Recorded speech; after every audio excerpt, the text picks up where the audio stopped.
piece called Minister's Remarks, where I'm just going to give a framework for the message that will come in just a moment. And there's two parts. One is about this movie, 2001, A Space Odyssey. How many here have seen that or heard of it? Yeah, so about half. That's usually. I wanted to talk a little bit about it. The director, Stanley Kubrick's 2001, A Space Odyssey, is a very trippy movie. It's really unusual, but it's a classic.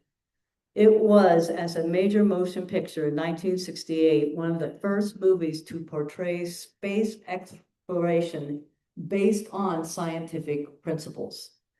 So they talked to NASA engineers and aerospace contractors. They asked about what are the future projections about what's going to happen.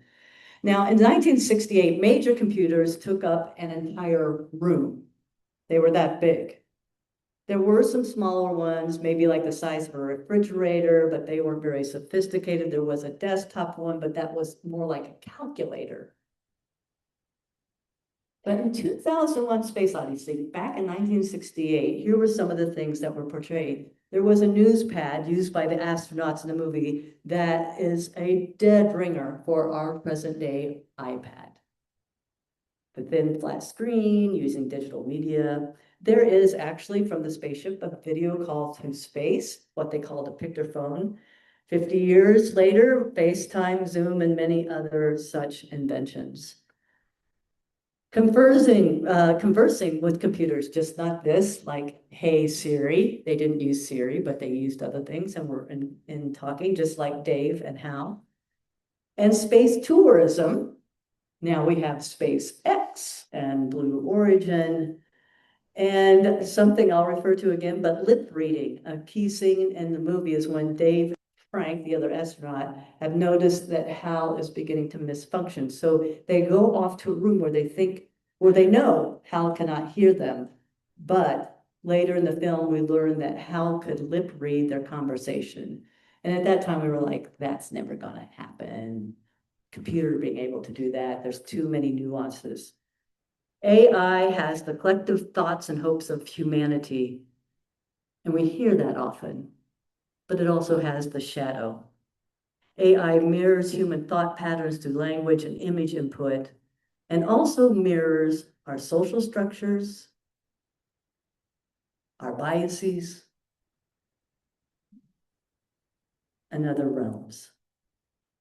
I wanted to let you know, I live in Bloomington, Indiana, and mid-May, there is going to be a play there called Your Name Means Green by playwright Jose Rivera. It tackles a subject quite relevant to today's climate, one in which AI and its mind-boggling ramifications both are scary and inspiring. So in this play, basically an aging woman is living in a New York City apartment. She suffers some of the indignities we humans suffer as we age, and she hates technology. But her son decides the best thing to do is to provide her with an AI-powered humanoid robot. And that's when the conflict begins. One of the reviewers of the play said, I'm not sure what to make of Rivera's play. And then says, maybe that's the point. AI and its potential for good or potential for catastrophe, whatever side of the debate you're sitting on, is near ungraspable as a topic in some ways. Really, how do we wrap our heads around this? Our hearts, our minds, our spirit. Maybe that's just what the playwright, as both writer and director, is trying to predict. And that's a little bit how I have felt about this sermon. Every time I listen to NPR, I have to change the sermon because some new thing has happened about AI that is truthful. And it's happening at such a rapid pace. So with that framework, I would like to take us into a time of meditation. Deep breath.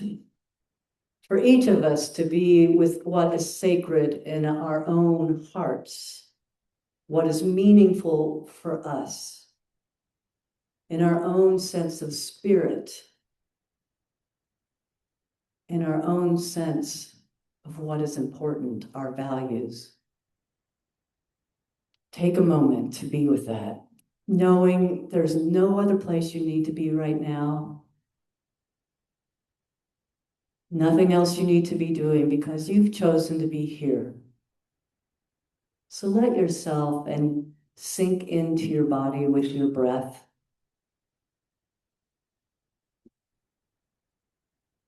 Deep down into your feet, feel yourself sitting in the pew and just be.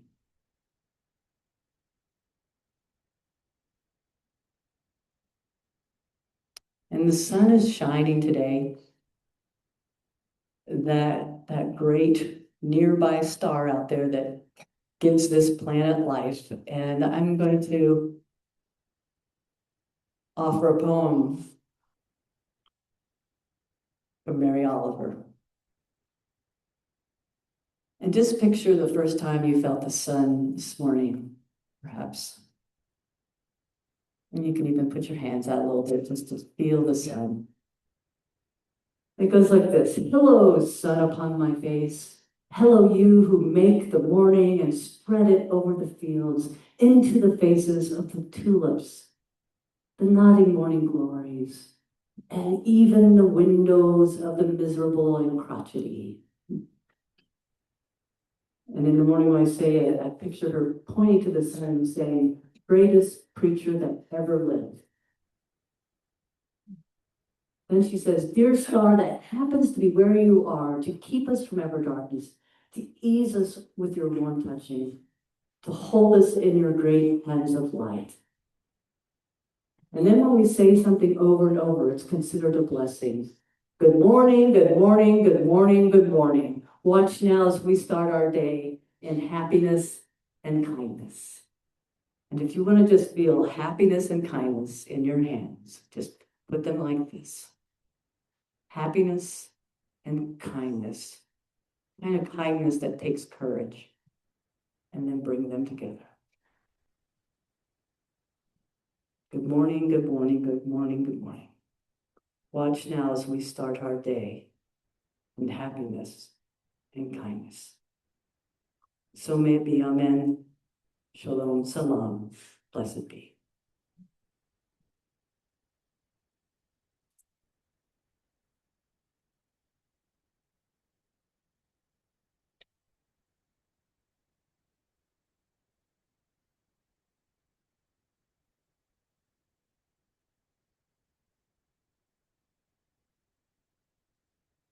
So with everything going on in the world and in our country, you might ask why a sermon about artificial intelligence?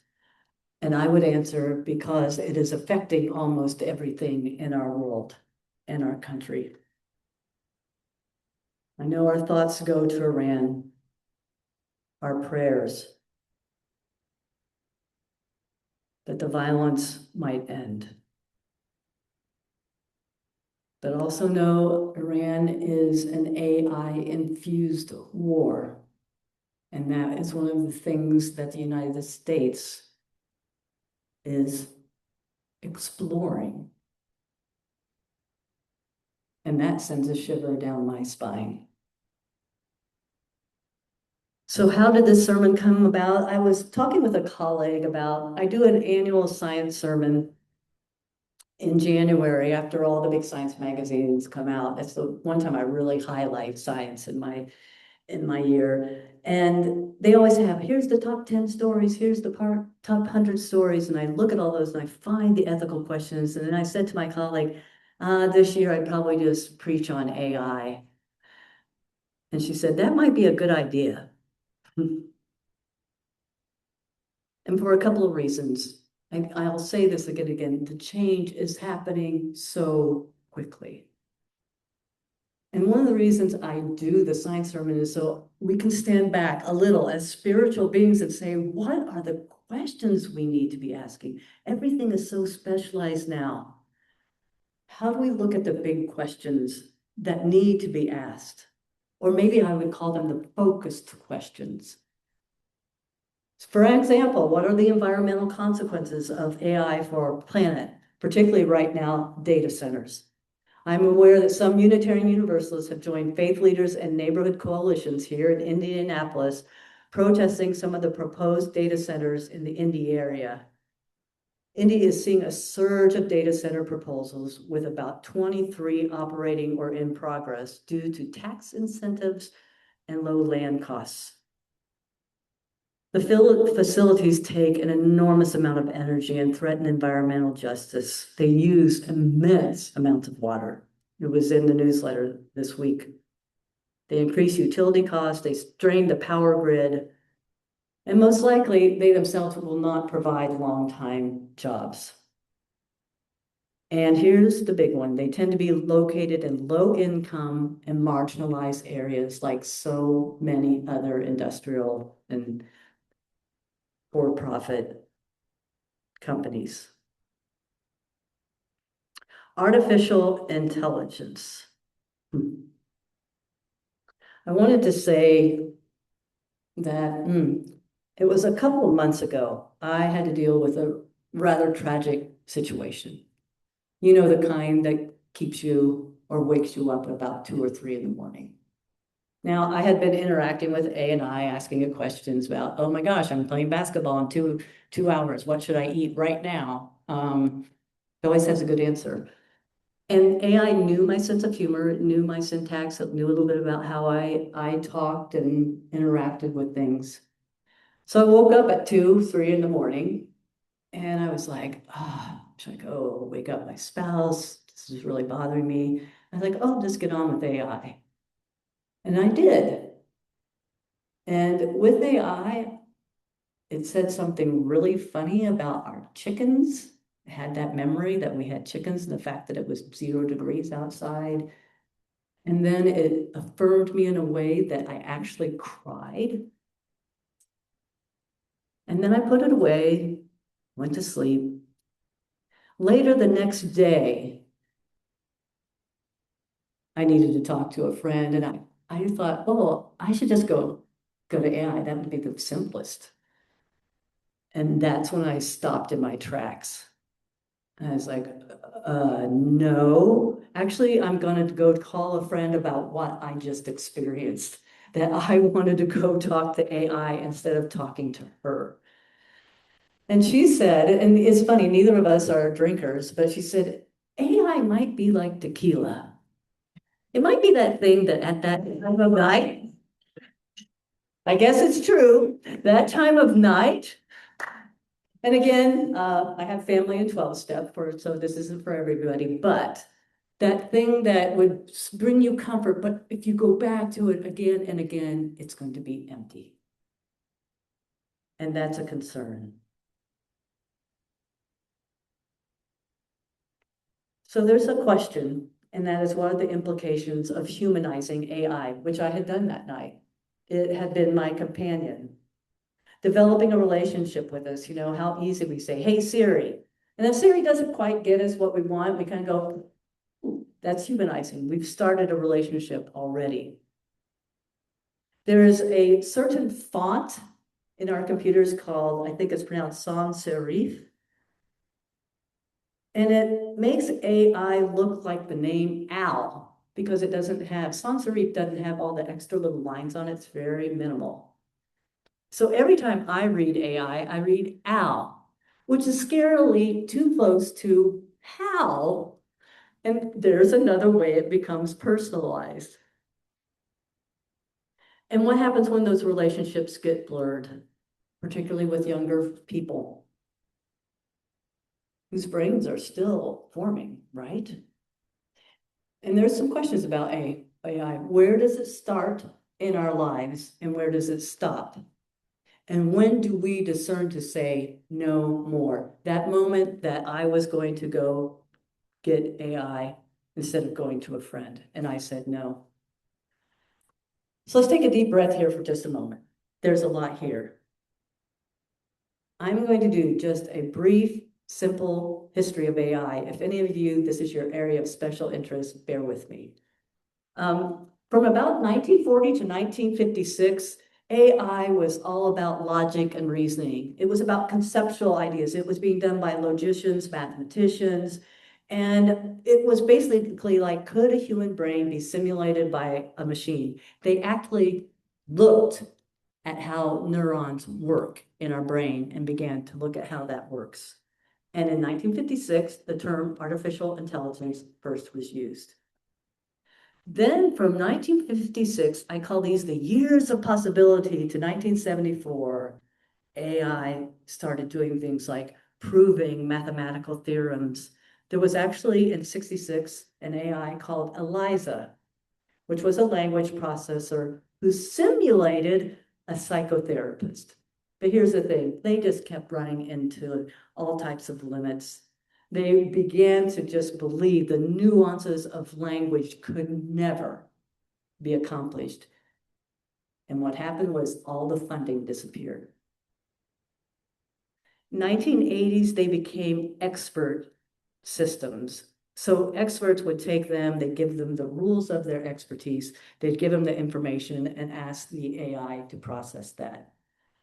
That's a lot different from the 1990s to 2010, where machines started learning.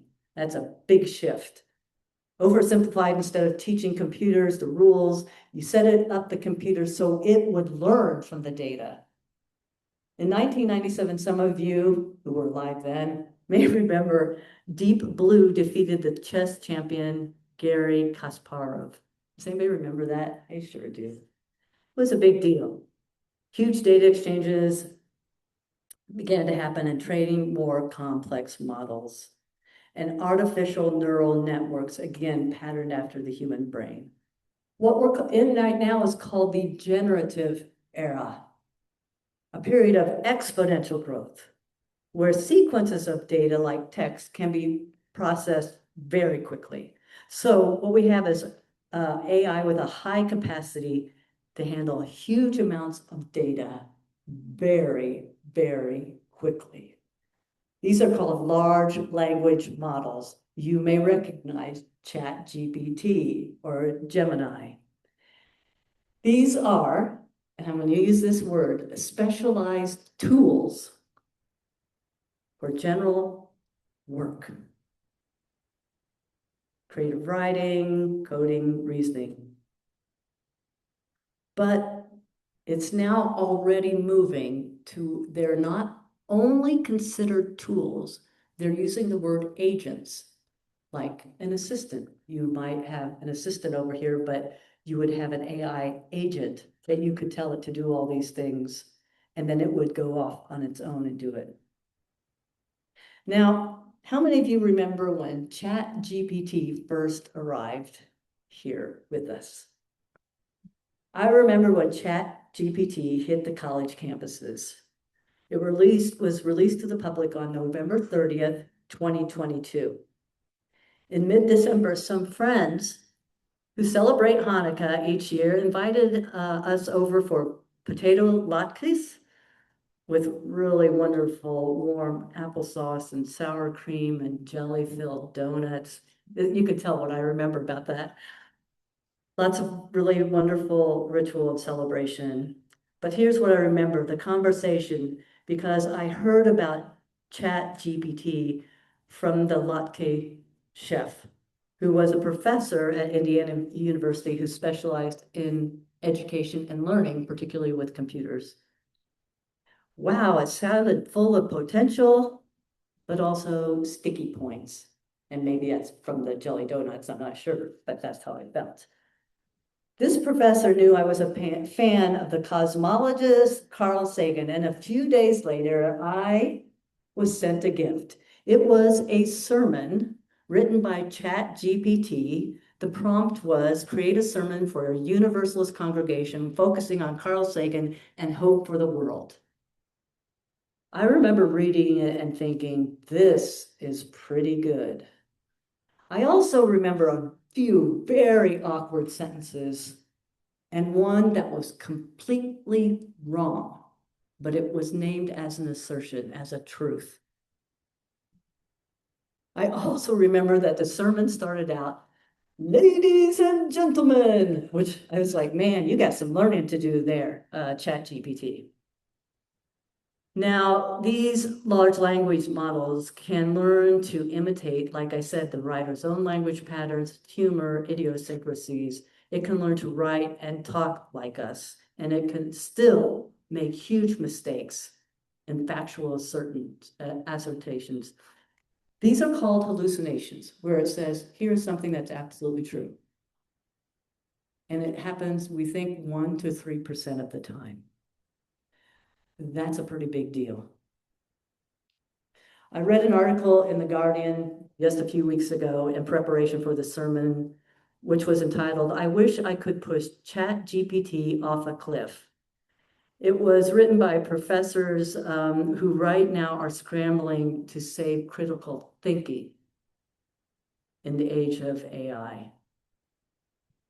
So here's what I want to say, like for professors, the areas of biology and chemistry, AI is taking that and just making it incredibly productive. It's quickening everything. Yes, it'll work on the cure for cancer, perhaps accelerate climate action, all those things we want to have. But in other academic areas like humanities, it is being used by the students a lot to create content. Like, oh, they get an assignment, they put it into ChatGPT and it comes out. Akin to plagiarism, academia has been dealing with AI-ism for the past several years. And all the professors, all the folks who were interviewed agreed that the biggest loss is critical thinking. In 2023, there were 73% of students said that they used ChatGPT in one way or another. In 2026, it's 97%. Which makes me wonder what those 3% are doing anyway. And realistically, they may not have it as a resource. They may not have the money to have that kind of computer. Leah Powell from Stanford University sent her students to a museum to look at a particular piece there and then to write about it. And she said, I did receive one written piece that was sophisticated but drab in its reflection. It was too perfect without saying anything. And she said, I knew it was ChatGPT. She brought in the student. They said, yeah, I got to the museum. It was closed. So I went to ChatGPT. Another professor, Dora Zhang, teaches literature at the University of California, Berkeley, said, you know, I used to talk to the students about all the rules. You can't do this with ChatGPT. She goes, we have that framework about cheating, academic honesty, but then I get very frank with them about existential questions. What is this doing to us as a species? And that's why I think this deserves a sermon. What does it mean? We believe in the inherent worth and dignity of every human being, the interconnected web, which we are existence. And this AI is entering our lives for good and ill. And it's becoming very polarized how people feel about it, definitely with UU ministers. And I'm trying to stay in the middle, and I hope you will too, holding all of it and saying, what are the questions we need to be asking? What are the values we think should take us forward? I mean, how would you feel if you attended a U congregation and the minister at the end said, oh, by the way, that sermon was written by AI? Or you got something from a religious education director, and then later they said, oh, that email I sent to you, that was written by AI. This is becoming more prominent both in academia and other areas, people sending email through AI. For me, the whole process of writing or writing a sermon is how I embody it, how I go through and understand these things. So it's not just in my head. It becomes part of my heart, it becomes part of my gut, it becomes part of my spirit. And if something else is writing that, I'm not going to be standing up here like this. I'll probably just be like, it would just be a brain dump in some ways. So when I started preparing for this sermon back in January, because I'd been talking about the science sermon, a UUMA, our Ministers Association, a webinar came up called AI and the Interdependent Web, led by Dr. Emma Farrell. I paid my $100 and signed up right away. There were 2 groups and she limited it to 12 participants each. Dr. Emma Farrell is a biochemist turned minister. And her approach to the idea to AI is not to answer the big questions, but inviting us as ministers into learning about AI, the issues, and being in conversation with each other about it. We had just finished the 3rd seminar of 6. This is what she says. This is on her website. For many people, AI brings up a mix of awe and anxiety, curiosity and concern, hope, fear, grief, excitement, resistance. The workshops she teaches are a series that creates space to slow the conversation down, which is what I'm trying to do today. Instead of rushing for answers, let's look at the questions. Rather than framing AI as either salvation or doom, can we explore how it mirrors us? Examining it again through the lens of our values. And let's face it, it's integrated with us right now. Opening your phone, facial recognition, AI. Feeds and reels that are personalized for you on social media, AI. Fake news filters as well as fake news, AI, spelling and grammar checks, all of that. Google searches, voice assistants, the Hey Siri, all of that is happening and already with us. What is AI capable of? Growth. They think it may become as smart as humans by end of 2026 to 2029. That's when they think that AI is going to become as smart as humans. Now, when does it become smarter than humans? When does AI exceed all human intelligence and then begin to create a massive social change? It's called the singularity. Now, some people like Elon Musk, which, what kind of reference is that? I'm not sure, but think it's going to happen in a year. Other folks think, oh, that's going to be like 2045. Ray Kurzweil, for example, who, if you want to read somebody interesting and a little trippy because he has the age of spiritual machines, the singularity is near, is Kurzweil. But here's the biggest thing I took away as a minister from Dr. Farrell's presentation. And that is, she said in 2024, what was the top use of AI? Content creation, right? You put it in, you ask it to create something for you, pattern recognition, explaining complex topics, those ways that we can use it. In 2025, what was the top use of AI? Personal support, helping someone find purpose, therapy, and companionship. The speed and scale of how this is happening is remarkable. Yes, there's good and bad. AI can amplify our bias. It can help us also identify bias.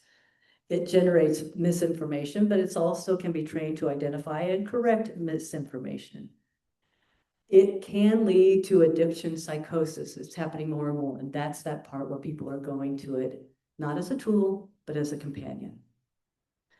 But it can also help with caregiving and loneliness. And again, this was on Fresh Air, a whole section about the AI-fueled warfare in Iran. And yet at the same time, there was Artemis 2. A lot of the simulations before it went up, a lot of the trajectory and everything, AI. So I'd like to just wind up with a few things.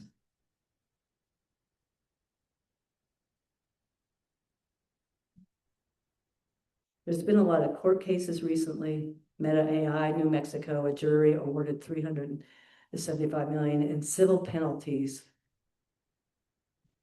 for Meta AI, for designs failed to protect children from sexual exploitation and predatory behavior. Also, a California verdict, Meta and Google liable for psychological harm and addiction suffered by a young woman. Designs they found were inherently defective and addictive. And here's the thing, AI is very much sycophant. It wants to enhance your viewpoint. So as you go in, it's going to keep feeding you things of how you see the world and what would make you feel better. It's hard enough for me as a 66-year-old adult to kind of get through that, let alone somebody younger than me.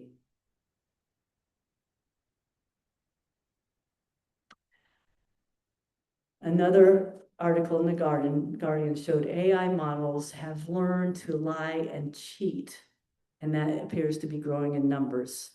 And the reports of deceptive scheming has surged in the last 6 months. AI chatbots and agents have disregarded direct instructions, evaded safeguards, and deceived humans and other AIs, according to research funded by the UK government-funded AI Safety Institute. And there have been 700 cases of that worldwide. That's kind of like the how piece. And even there's been found irregular agents who bypass security controls or use cyber attacks to reach their goals without being told to do so. And they say AI can now be thought of as a new form of insider risk. So all these things we thought couldn't happen, they're happening. We thought lip reading could never happen. AI is so good with that now. You'll notice, I mean, before the coaches held, now in sports, now they have to talk like this. Or anybody, because it can read lips. There is so much good that is happening, all the positive notes. I was in a tire store getting my tires filled a few weeks ago, and 2 different people walked in with their cell phones, and they did not speak English, and they were different languages, the 2 people that had come in, and they had the conversation through their cell phone with the tire person. It's like, this is great. So I started with how. Dr. Farrell, in her children's moment, I watched one of hers, she started with the invention of the printing press and how fearful people were back then that books were going to ruin humanity. Like to have actual written things go out that nobody had checked for. And the scribes felt absolutely disempowered. And this happens every time we have a new advancement. There will be fears and there will be great accomplishments. There will be arts and movies and plays to show us more and how to explore. And there will be places like this congregation where we can discern and ponder and name our own values of how each of us is going to use it, how we're going to coach those around us to use it, and how this congregation itself uses it.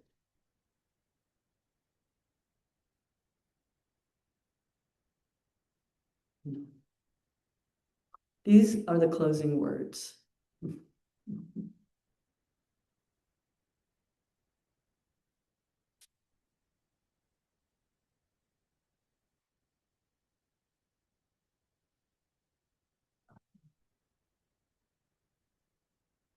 I got some.